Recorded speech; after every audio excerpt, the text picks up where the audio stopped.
Mayokta Ehou Kansillakpadagi Governor Amadi Bjp Mla saying Delhi da Chensinnakhre.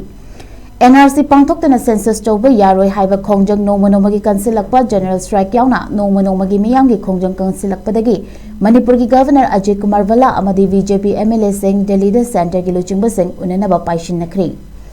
Governor Ajay Kumar Mla na Delhi da Union Home Minister unaduna Manipur miyamna census pangthoktri National Register of Citizen hana update tawgadabani haina taksiliba sing marik chumna khangangedawri.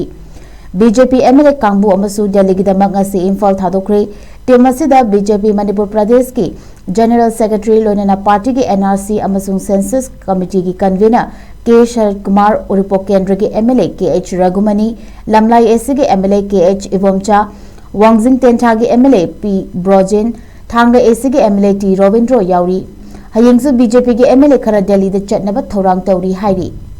Makoina Manipur miyamgi apama matung inna center gi luchingba singda matam khara census ki thabak yakthoklaga NRC update ki thabak paikhatpinaba taksingedawri hairi.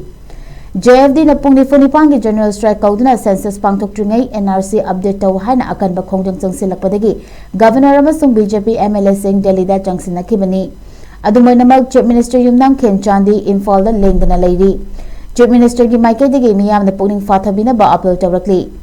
State Sarkana miyam ki demand asi mapungfana sagatli issue asida hanana state lenga ki warip lawkri miyam na khongjang junction batarabasu ban amasu blockade nataba democratic oiba khongjang junction biu hairi matam sangna ban blockade general strike chathabana state ki economy da sokhanbata natana mahiri sing amadi nomagi chara taliba miyai singda chauna awaba piri hairi.